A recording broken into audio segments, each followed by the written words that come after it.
भारत माता की, भारत माता की। उद्घाटन हो गया, उद्घाटन हो गया? नहीं, अभी आधा काम हुआ है। मैंने सिर्फ वो पर्दा हटाया है, लेकिन मैं आज चाहता हूं इस एयरपोर्ट का उद्घाटन यहां जो भी उपस्थित है आप सब करें।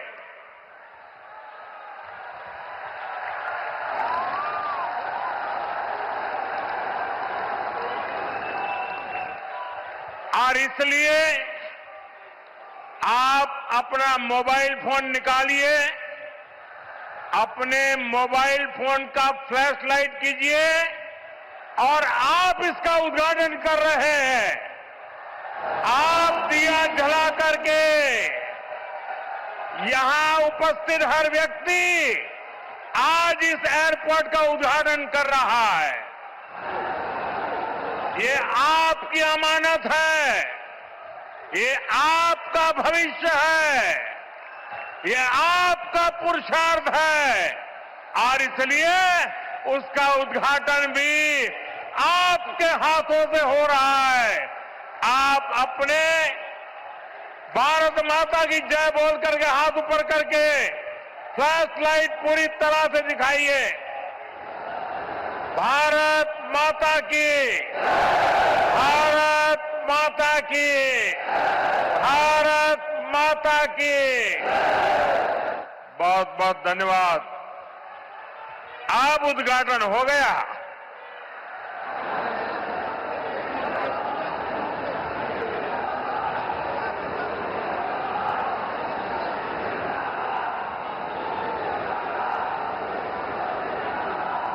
उत्तर प्रदेश के राज्यपाल आनंदीबेन पटेल,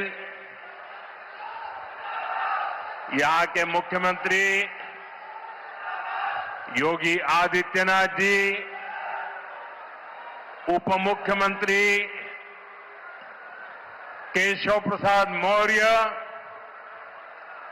ब्रजेश पाठक, केंद्रीय मंत्रिमंडल के मेरे सहयोगी श्री राम मोहन नायडू जी, पंकज चौधरी जी, ज्यूरिक एयरपोर्ट के चेयरमैन जोसेफ फेल्डर जी, अन्य मंत्रीगण, सांसद, विधायक, अन्य महानुभाव और मेरे प्यारे भाई और बहनों,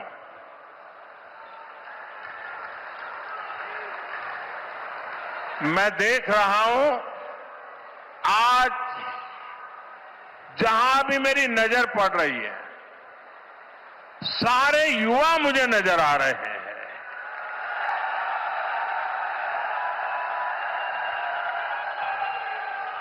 उत्साह से भरे युवा हैं, जोश से भरे हुए युवा है, क्योंकि इन युवाओं को पता है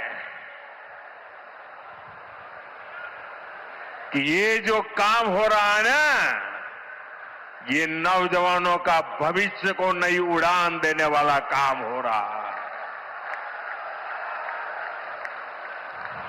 आज हम विकसित यूपी, विकसित भारत अभियान का एक नया अध्याय शुरू कर रहे हैं। देश का सबसे बड़ा प्रदेश आज देश के सबसे अधिक इंटरनेशनल एयरपोर्ट्स वाले राज्यों में से एक हो गया है। और आज मेरे लिए गर्व और प्रसन्नता के दो कारण हैं। एक तो ये है इस एयरपोर्ट का शिलान्यास भी करने का सौभाग्य आप सबने मुझे दिया था और आप सबने इस एयरपोर्ट के उद्घाटन का सौभाग्य भी मुझे दिया। लेकिन मैंने उस सौभाग्य को आपके साथ बांट दिया और आपके हाथों से उद्घाटन करवा दिया। दूसरा, जिस उत्तर प्रदेश ने मुझे अपना प्रतिनिधि चुना, जिस उत्तर प्रदेश ने मुझे सांसद बनाया, उसकी पहचान के साथ, उस उत्तर प्रदेश की पहचान के साथ इस भव्य एयरपोर्ट का नाम भी जुड़ गया है। साथियों, नोएडा का ये एयरपोर्ट आगरा, मथुरा, अलीगढ़, गाजियाबाद, मेरठ, इटावा, बुलंदशहर, फरीदाबाद, इस पूरे क्षेत्र को बहुत बड़ा लाभ होने वाला है। हिंदुस्तान को और उत्तर प्रदेश को तो होना ही होना है। एयरपोर्ट पश्चिमी उत्तर प्रदेश के किसानों, छोटे और लघु उद्योगों, यहां के नौजवानों के लिए अनेक नए अवसर लेकर आने वाला है। यहां से दुनिया के लिए विमान तो उड़ेंगे ही, साथ ही ये विकसित उत्तर प्रदेश की उड़ान का भी प्रतीक बनेगा। मैं उत्तर प्रदेश को विशेष रूप से पश्चिम उत्तर प्रदेश की जनता को इस भव्य एयरपोर्ट के लिए बहुत बहुत बधाई देता हूं।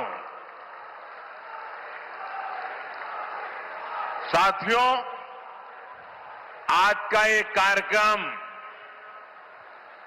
भारत के नए मिजाज का प्रतीक है।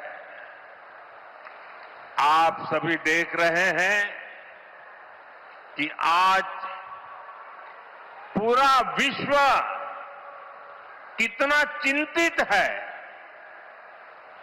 पश्चिम एशिया में 1 महीने से युद्ध चल रहा है। युद्ध की वजह से कई सारे देशों में खाने पीने के सामान, पेट्रोल, डीजल, गैस, खाद, ऐसी कई जरूरी चीजों का चारों तरफ संकट पैदा हो गया है। हर देश इस संकट का सामना करने के लिए कुछ न कुछ कोशिश कर रहा है, प्रयास कर रहा है। और हमारा भारत भी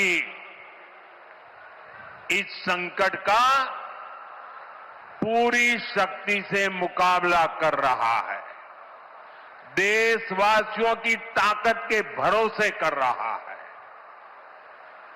भारत तो बहुत बड़ी मात्रा में कच्चा तेल और गैस, ये जहां युद्ध चल रहा है ना, इस युद्ध से प्रभावित इलाके से मंगाता है।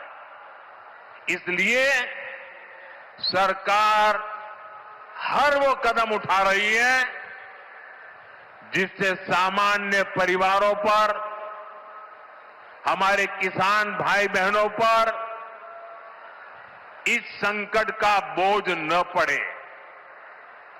साथियों, संकट के इस समय में भी भारत ने अपने तेज विकास को निरंतर जारी रखा है। मैं सिर्फ पश्चिमी उत्तर प्रदेश की ही बात करूं तो पिछले कुछ सप्ताह में ही ये चौथा बड़ा प्रोजेक्ट है जिसका शिलान्यास या लोकार्पण हुआ है। इन कुछ ही सप्ताह में इस दौरान नोएडा में बहुत बड़ी सेमीकंडक्टर फैक्ट्री का शिलान्यास हुआ। इसी कालखंड में देश की पहली दिल्ली मेरठ नमो भारत ट्रेन ने गति पकड़ी। इसी कालखंड में मेरठ मेट्रो का विस्तार किया गया और इतने कम समय में आज नोएडा इंटरनेशनल एयरपोर्ट का आप सबके हाथों से उद्घाटन भी हो गया। साथियों, ये सारे प्रोजेक्ट्स यूपी के विकास के लिए डबल इंजन सरकार के प्रयासों का शानदार उदाहरण है। सेमीकंडक्टर फैक्ट्री भारत को टेक्नोलॉजी में आत्मनिर्भर बना रही है। मेरठ मेट्रो और नमो भारत रेल तेज और स्मार्ट कनेक्टिविटी दे रही है और ये हमारा जेवर एयरपोर्ट पूरे उत्तर भारत को दुनिया से जोड़ रहा है। और आपने अभी वीडियो में देखा, ये ऐसा एयरपोर्ट बन रहा है, हर 2 मिनट में एक जहाज उड़ेगा, हर 2 मिनट में एक जहाज उड़ेगा। पहले सपा वालों ने नोएडा को अपनी लूट का एटीएम बना लिया था, लेकिन आज भाजपा सरकार में वही नोएडा यूपी के विकास का सशक्त इंजन बन रहा है। साथियों, जेवर का ये एयरपोर्ट डबल इंजन सरकार की कार्य संस्कृति भी, इस कार्य संस्कृति का भी बहुत अच्छा उदाहरण है। अब आप सोचिए, इस एयरपोर्ट को अटल बिहारी वाजपेयी जी की सरकार ने 2003 में ही फाइल में मंजूरी दे दी थी। 2003 में आप में से बहुत होंगे जिसका जन्म नहीं हुआ होगा, बहुत वो लोग होंगे जो उस समय 25-30 साल के 35 साल के हुए होंगे और आज रिटायर की हो गए, लेकिन एयरपोर्ट नहीं बना। लेकिन केंद्र में कांग्रेस और यहां की पहले की सरकारों ने सालों तक इस एयरपोर्ट की नींव तक नहीं पड़ने दी। 2004 से 2014 तक ये एयरपोर्ट फाइलों में ही दबा रहा। जब हमारी सरकार बनी तो यूपी में सपा की सरकार थी। शुरू के 2-3 सालों में सपा वालों ने इस पर काम नहीं होने दिया,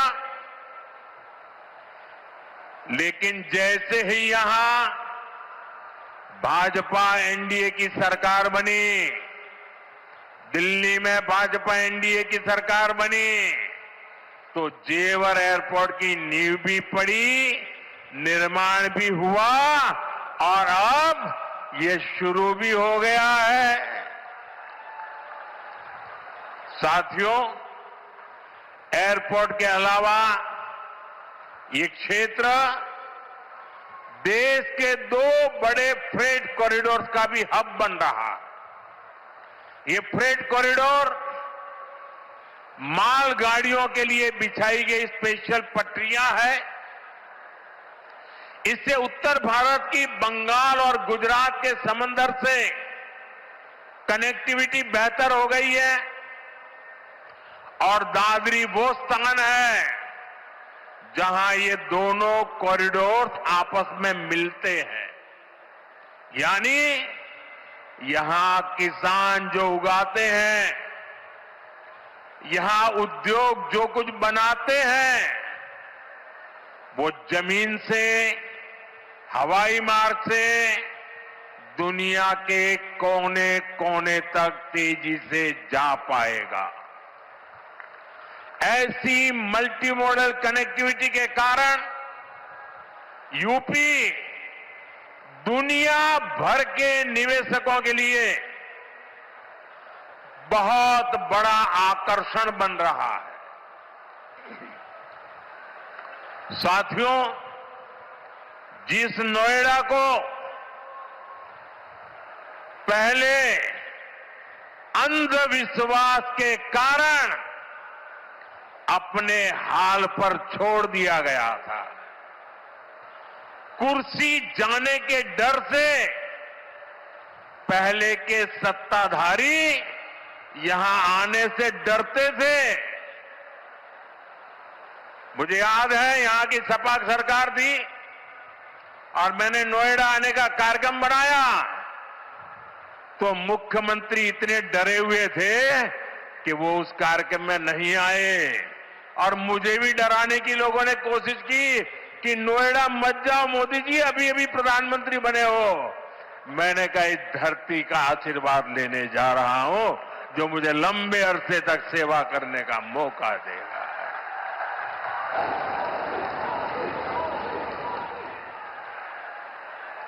अब वही इलाका पूरी दुनिया का स्वागत करने के लिए तैयार है। ये पूरा क्षेत्र आत्मनिर्भर भारत के संकल्प को सशक्त कर रहा है। साथियों, इस क्षेत्र की अर्थव्यवस्था में खेती किसानी का बहुत महत्व है। मैं आज उन मेरे किसान भाई बहनों का विशेष रूप से आभार व्यक्त करता हूं जिन्होंने इस प्रोजेक्ट को साकार करने के लिए अपनी जमीनें दी हैं। उन किसानों के लिए जोरदार तालियां बजाइए दोस्तों। मेरे किसान भाई बहनों के लिए जोरदार ताली बजाइए। मेरे किसान भाई बहन, आपके इस योगदान से ही इस पूरे क्षेत्र में विकास का एक नया दौर शुरू होने जा रहा है। आधुनिक कनेक्टिविटी का जो विस्तार यहां हो रहा है उससे पश्चिमी यूपी में फूड प्रोसेसिंग की संभावनाओं को और बल मिलेगा। अब यहां के कृषि उत्पाद दुनिया के बाजारों में और बेहतर तरीके से जा पाएंगे। साथियों, यहां मैं अपने किसान साथियों का एक और बात के लिए भी आभार व्यक्त करना चाहता हूं। आपके गन्ने से जो इथेनॉल बनाया गया है उससे कच्चे तेल पर देश की निर्भरता कम हुई है। अगर इथेनॉल का उत्पादन न बढ़ता, पेट्रोल में उसकी ब्लेंडिंग न बढ़ती, तो देश को हर वर्ष 4.5 करोड़ बैरल 4.5 करोड़ बैरल यानी लगभग 700 करोड़ लीटर कच्चा तेल विदेशों से मंगवाना पड़ता। किसानों के परिश्रम ने देश को इस संकट के समय में इतनी बड़ी राहत दी है। साथियों, इथेनॉल से देश को तो फायदा हुआ ही है, किसानों को भी बहुत बड़ा लाभ हुआ है। इससे करीब 1.5 लाख करोड़ रुपए की विदेशी मुद्रा बची है। यानी इथेनॉल न बनाते तो ये पैसा विदेश जाना तय था। बीते वर्षों में इतना सारा पैसा देश के किसानों को मिला है, गन्ना किसानों को मिला है। साथियों, यहां के गन्ना किसानों ने तो पहले के वो दिन भी देखे हैं जब कई कई सालों तक गन्ने का बकाया लटका रहता था।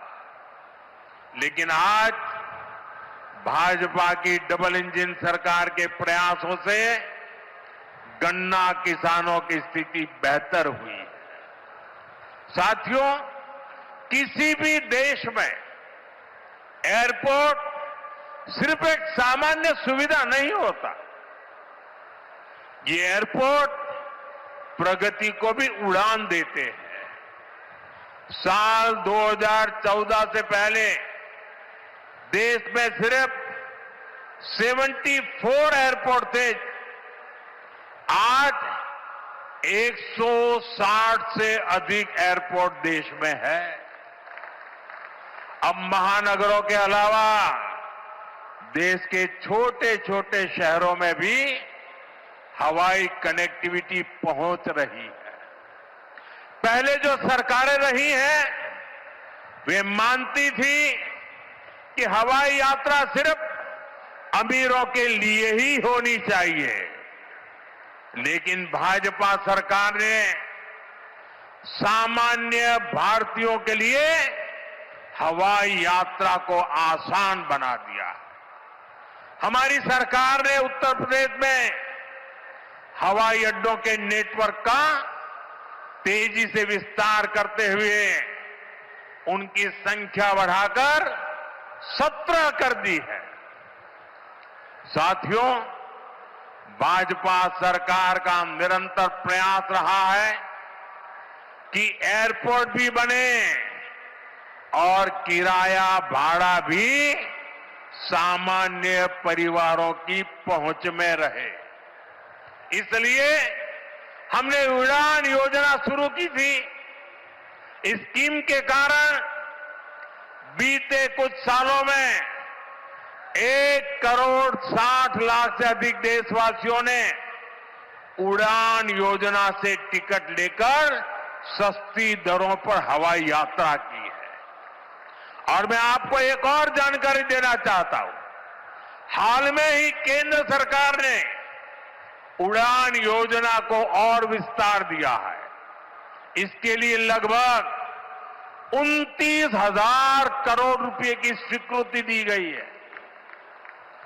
आने वाले वर्षों में इसके तहत छोटे छोटे शहरों में 100 नए एयरपोर्ट और 200 नए हेलीपैड बनाने की योजना है।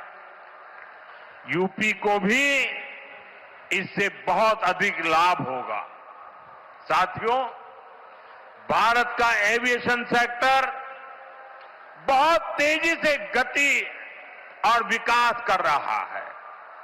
जैसे जैसे भारत में नए नए एयरपोर्ट बन रहे हैं, वैसे वैसे नए हवाई जहाजों की जरूरत भी बढ़ती जा रही है। इसलिए देश की अलग अलग एयरलाइंस ने सैकड़ों नए जहाजों के ऑर्डर दिए हैं। ये जो नई सुविधाएं, नए जहाज आ रहे हैं, इनको उड़ान वाले और इसको उड़ाने वाले, इनमें सर्विस देने वाले, मेंटेनेंस से जुड़े, ऐसे हर काम के लिए बहुत बड़ी संख्या में वर्कफोर्स की जरूरत होगी। ये युवाओं के लिए बहुत बड़ा अवसर है। इसलिए हमारी सरकार एविएशन सेक्टर में ट्रेनिंग की सुविधाओं का भी विस्तार कर रही है। साथियों, आप जब अपनी कोई गाड़ी खरीदते हैं तो ये जरूर देखते हैं कि उस गाड़ी बनाने वाली कंपनी का सर्विसिंग सेंटर आसपास है या नहीं है। आप जानकर हैरान हो जाएंगे कि हमारे देश में हवाई जहाजों की सर्विसिंग यानी उनके मेंटेनेंस, रिपेयर एंड ओवरहॉल की पुख्ता व्यवस्था ही नहीं थी। भारत के 85 एयरपोर्ट 85% हवाई जहाजों को आज भी मेंटेनेंस, रिपेयर एंड ओवरहॉल यानी एमआरओ के लिए इस काम के लिए विदेश भेजना पड़ता है। इसलिए हमारी सरकार ने ठाना है कि एमआरओ सेक्टर में भी भारत को आत्मनिर्भर बनाएंगे। अब भारत में ही बहुत बड़े पैमाने पर एमआरओ सुविधाएं विकसित की जा रही है। आज यहां जेवर में भी एमआरओ सुविधा का शिलान्यास हुआ है। ये सुविधा जब तैयार हो जाएगी तो ये देश विदेश के विमानों को सेवा देगी। इससे देश को कमाई भी होगी, हमारा पैसा भी देश में ही रहेगा और युवाओं को अनेक रोजगार भी मिलेंगे। साथियों, आज हमारी सरकार की प्राथमिकता देश के नागरिकों की सुविधा है। देश के नागरिक का समय बचे और उसकी जेब पर ज्यादा बोझ भी न पड़े, ये हमारा लक्ष्य है। मेट्रो और वंदे भारत जैसी आधुनिक रेल सेवाओं का इसी भाव से ही विस्तार किया जा रहा है। दिल्ली मेरठ नमो भारत रेल, इसका कितना फायदा हो रहा है ये भी हम सब देख रहे हैं। अभी तक नमो भारत 2.5 करोड़ से अधिक लोग सफर कर चुके हैं। दिल्ली मेरठ के जिस सफर में पहले घंटों लग जाते थे, अब वो सफर मिनटों में ही पूरा हो रहा है। साथियों, विकसित भारत के विकसित आधुनिक इंफ्रास्ट्रक्चर पर हमारी सरकार अभूतपूर्व निवेश कर रही है। बीते 11 वर्षों में इंफ्रास्ट्रक्चर का बजट 6 गुना से अधिक बढ़ाया गया है। इन वर्षों में 17 लाख करोड़ रुपए हाईवे और एक्सप्रेसवे पर खर्च किए गए।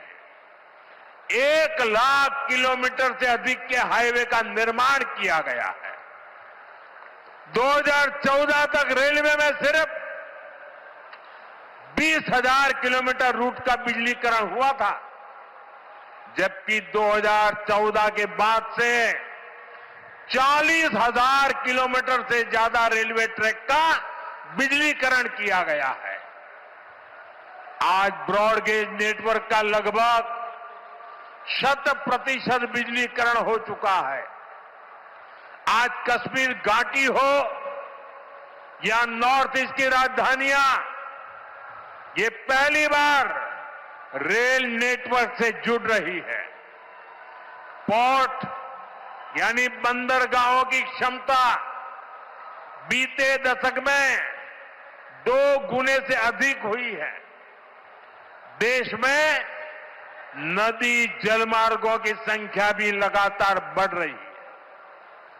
विकसित भारत के निर्माण के लिए जरूरी हर क्षेत्र में भारत तेजी से काम कर रहा है।